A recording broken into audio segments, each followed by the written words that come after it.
Abismo Negro, o encontro subglacial. Capítulo 1. A profundidade do silêncio. O vento soprava como uma lâmina invisível sobre a calota de gelo da Antártica. A temperatura, 35 graus abaixo de zero. A base subglacial Vostok estava isolada havia semanas. 5 cientistas, um inverno polar e um projeto que podia mudar a história da ciência. O objetivo da missão era simples: perfurar o gelo até alcançar o Lago Vostok, um corpo d'água subterrâneo selado por quase 20 milhões de anos. Sem luz, sem contato com o ar. Um ecossistema virgem, talvez o mais isolado do planeta. Eles estavam a 4.000 metros de profundidade, e a broca acabara de atravessar a última camada sólida. Por instantes, houve silêncio. Então, os sensores começaram a vibrar.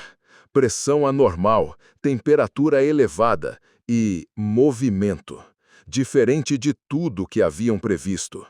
O biólogo russo Mikhail Zorin olhava fixamente para a tela. Pequenas formas pareciam se deslocar dentro da água escura. Elas emitiam pulsos de luz azul e mudavam de direção, como se estivessem analisando o ambiente.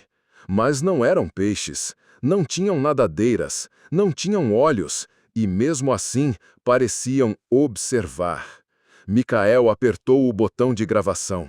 Registro 32, Lago Vostok. Encontramos organismos ativos. Temperatura da água, 2 graus positivos. Vida complexa e inteligente? Do outro lado da base, a geofísica brasileira Ana Torres cruzava dados magnéticos. Havia uma distorção eletromagnética abaixo do lago, um campo que interferia nos instrumentos, mas não era natural. Emanava de uma estrutura com simetria hexagonal, enterrada a 200 metros abaixo do leito, como uma construção. Ana chamou os outros pelo rádio. A voz dela tremia. Tem algo aqui. Uma assinatura de campo que não bate com nenhuma formação geológica. Isso não é só um lago. E naquele instante, todos sentiram. Algo se mexeu. Algo despertou. Capítulo 2. O som de baixo. A gravação feita por Mikhail Zorin rodava em loop na tela da base. Na imagem térmica, formas oblongas nadavam em espiral ao redor da sonda submersa. 3 delas, com movimentos sincronizados, emitindo pulsos de luz em intervalos exatos, como se estivessem se comunicando. Do outro lado da sala, a doutora Ana Torres analisava as leituras de frequência. Havia algo a mais.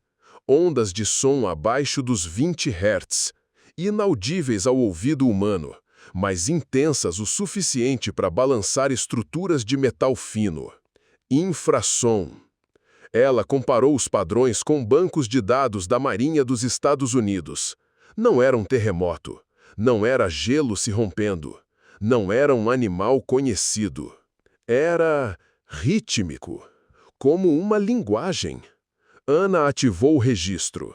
Base Vostok, registro 37. O infrassom detectado está na faixa de 13,2 Hz. O padrão de repetição indica possível codificação. Isso não é natural e está aumentando. Mikhail cruzou os braços, nervoso.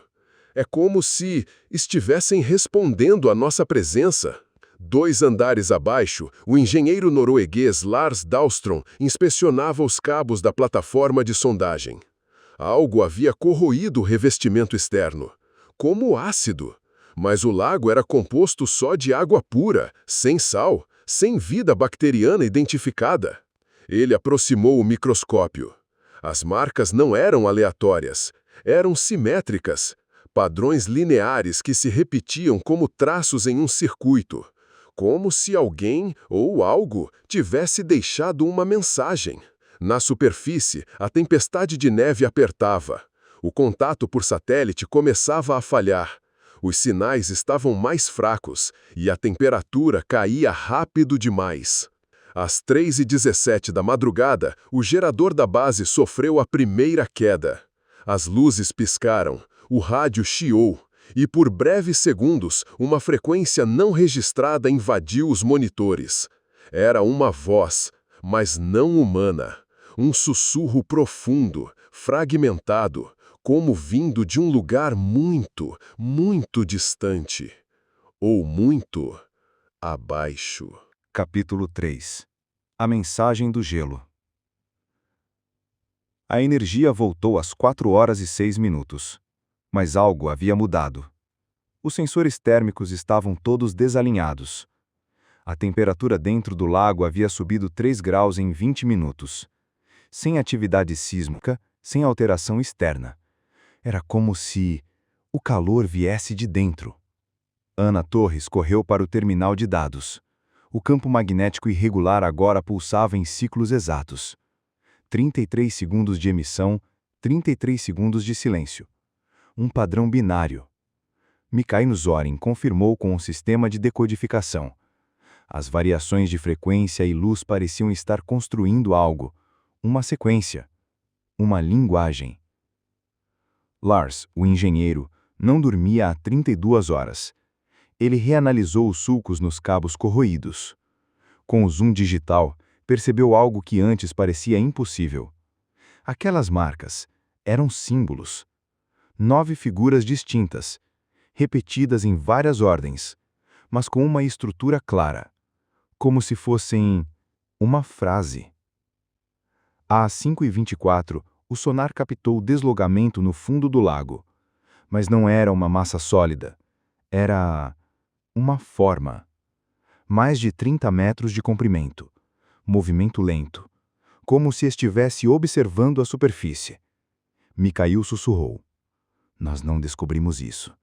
Isso nos deixou descobrir. De repente, um dos monitores acendeu sozinho. Tela preta. E então, uma imagem. Um globo. O planeta Terra. E abaixo dele, camadas de gelo. Profundas. Marcadas com pontos brilhantes.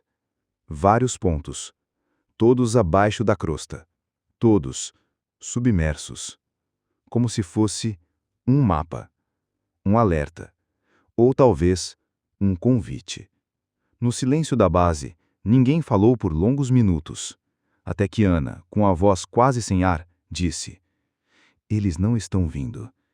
Eles já estavam aqui. Capítulo 4. O despertar. Às 6h02 da manhã, a base perdeu contato com o satélite. Todos os sistemas externos caíram ao mesmo tempo. Mas não foi uma falha técnica, foi um bloqueio, intencional. O campo magnético sob o lago aumentou em intensidade.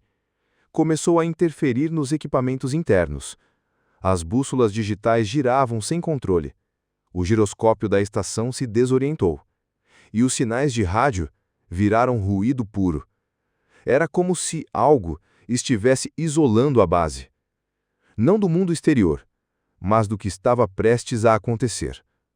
Na sala de pesquisa, Mikhail e Ana tentavam decifrar a sequência de símbolos.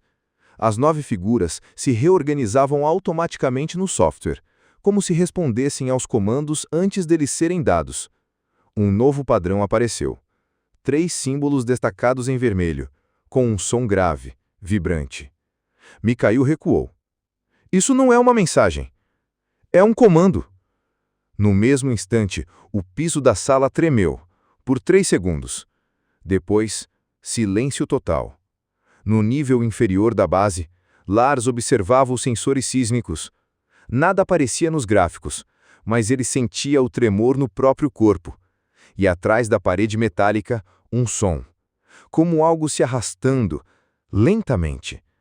Ele ativou a câmera externa. Imagem escura. Neve densa. E então, uma silhueta. Algo enorme emergia do gelo. Não como um animal, mas como uma estrutura. Viva. Metálica. Bioluminescente. E ativa. Às 6h47, As luzes da base se apagaram, completamente. E um brilho azulado começou a se espalhar por debaixo do piso, como veias de energia, desenhando formas desconhecidas no chão. Símbolos que combinavam com os da transmissão. A base inteira estava sendo ativada por uma força externa, como se fosse parte de um sistema maior. Um sistema que acabara de despertar. Capítulo 5. Sinal primário. O silêncio na base era total, sem rádio, sem luz, sem resposta. Mas havia som, de outro tipo.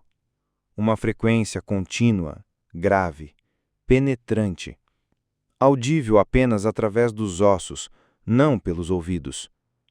Os 5 cientistas estavam reunidos na sala central, cada um tentando entender o que estava acontecendo.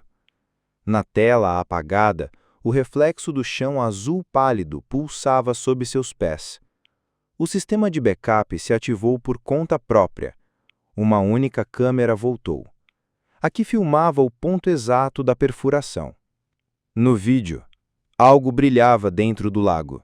Era uma estrutura, com geometria orgânica, cúpulas conectadas por corredores de luz, como uma colônia ou uma nave. Ana ajustou o ganho da imagem e então a transmissão começou. Símbolos em sequência, seguidos por um padrão de som. Grave, preciso. 4 tons curtos. Pausa. 4 tons longos. Mikhail reconheceu imediatamente. Isso é código Morse.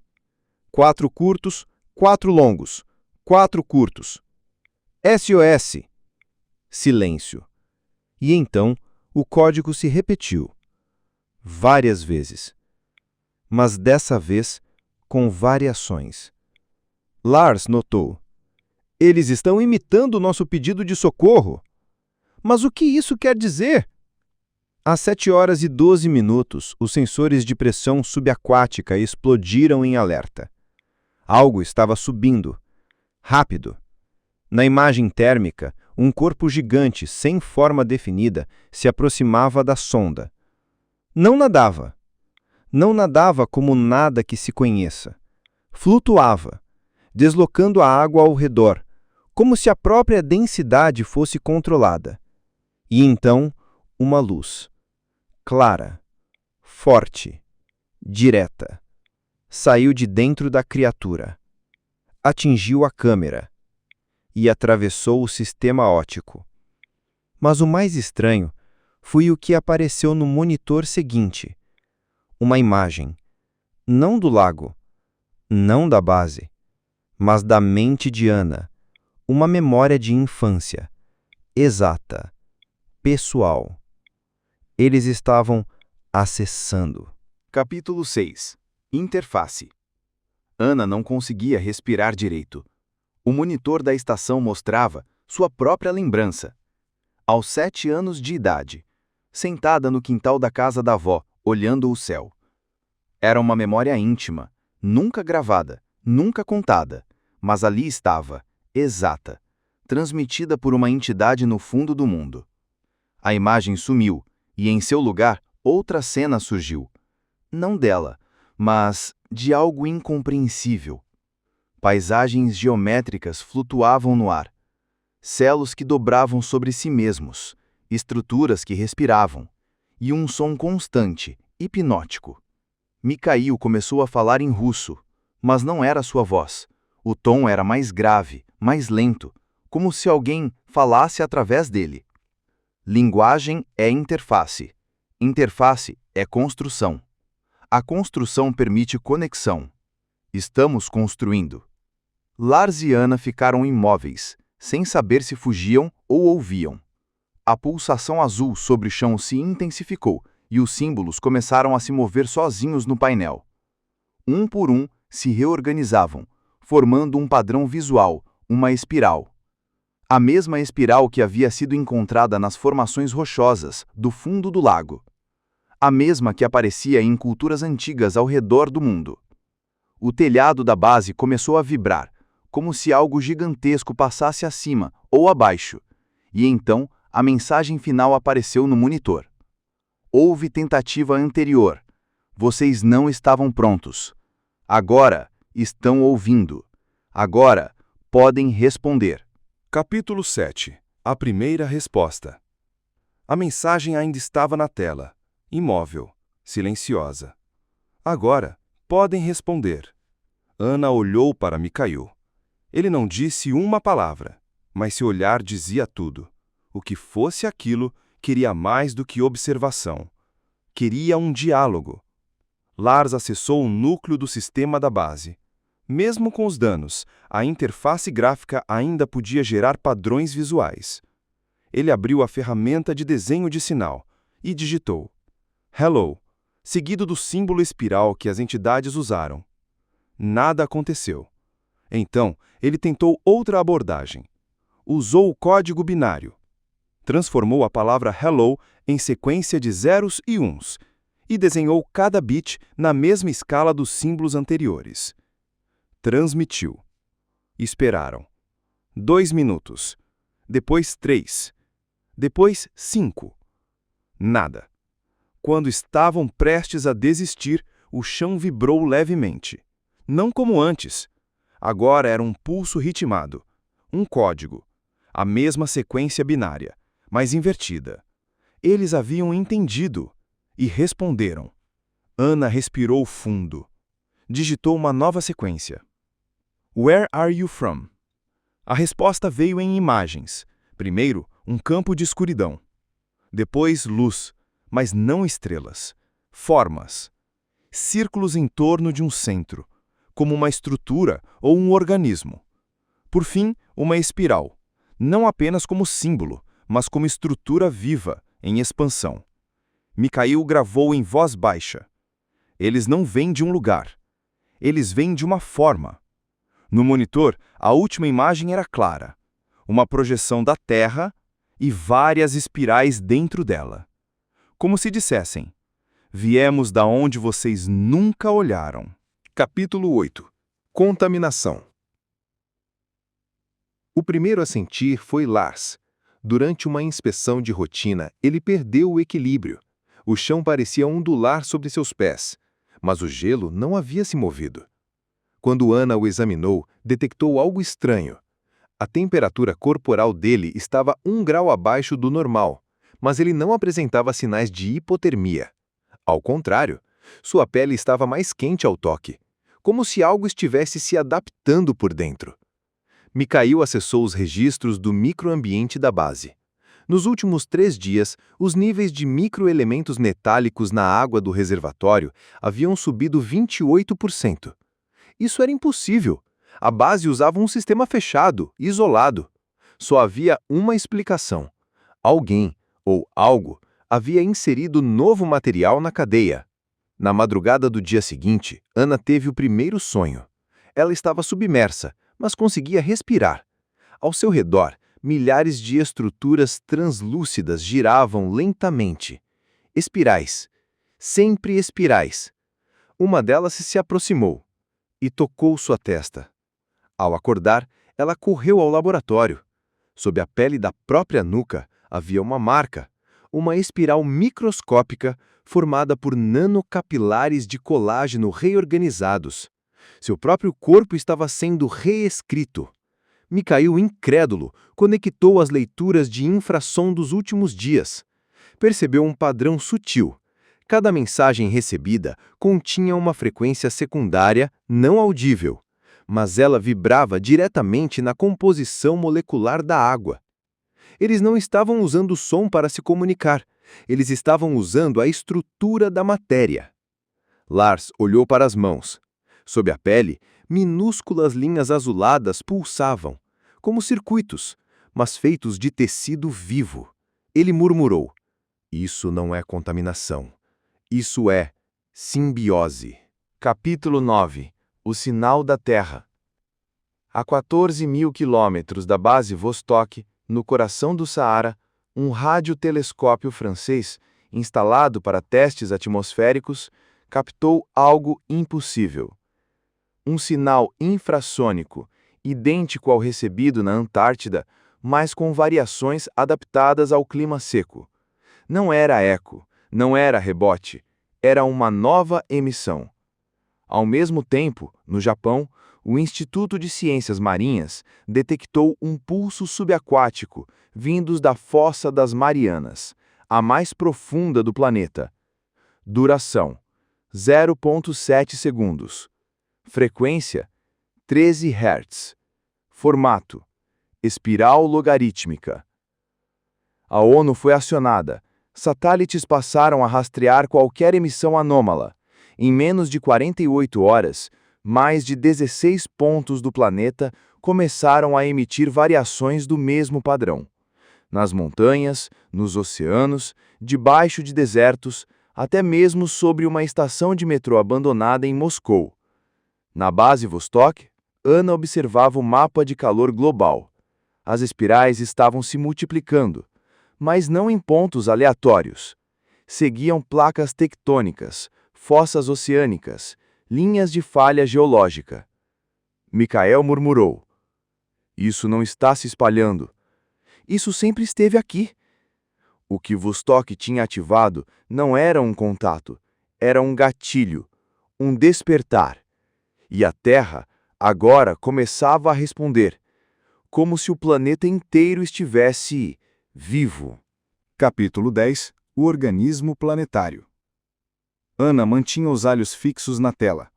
Ligações entre os pontos de emissão começaram a surgir, não apenas em linha, mas em forma de rede neural. Ela sobrepôs o mapa com a topografia subterrânea do planeta. As conexões batiam com formações de magma profundo, fissuras oceânicas, linhas sísmicas antigas. Era como se toda a crosta terrestre fosse parte de um sistema nervoso enterrado. Lars foi além. Inseriu as frequências no software de simulação biológica. O resultado? O comportamento das emissões imitava o de uma rede de comunicação celular, como o sistema linfático de um organismo vivo. "Isso aqui", ele disse, olhando os dados, "não é um fenômeno externo, é endógeno, é parte da Terra." No Ártico, pesquisadores russos encontraram padrões idênticos no gelo milenar, formações em espiral gravadas há mais de 200 mil anos. Alguém, ou algo, já havia tentado se comunicar antes, mas foi ignorado, ou esquecido. Michael, obcecado, elaborou uma teoria. E se a Terra for parte de um organismo cósmico? Um ser que se comunica por planetas e se manifesta através da própria geologia? Os seres do abismo não são visitantes, eles são componentes locais, como células especializadas, ativadas agora porque nós interferimos demais. O silêncio da base foi interrompido por um novo sinal, mas dessa vez não era som, era vibração pura. Cada objeto metálico começou a ressoar em sincronia, e pela primeira vez o chão inteiro da estação pareceu respirar. Um pulso, do interior da Terra, como um coração batendo. Episódio 11 – Última transmissão. As últimas horas da missão foram registradas em silêncio. Não houve gritos, não houve pedidos de socorro. Apenas o corte abrupto das câmeras e aquele som constante, profundo, vindo do sonar. Depois disso, silêncio absoluto. A base foi evacuada. O gelo começou a se fechar novamente, como se a própria Antártica quisesse apagar tudo o que foi descoberto ali. Os relatórios foram lacrados, as gravações sumiram. Testemunhas diretas desapareceram, ou foram consideradas instáveis. Ninguém fala sobre o que encontraram no fundo. Ninguém ousa mencionar a estrutura, ou o que estava dentro dela. Mas às vezes, à noite, em horários estranhos, certas estações de escuta ainda captam algo. Sinais curtos, incompreensíveis. Pulsos que não batem com nenhum padrão humano conhecido. Talvez aquilo ainda esteja lá, observando, esperando. Ou talvez já tenha saído. Se essa foi a última página da nossa história, Por que ela parece tanto com a primeira?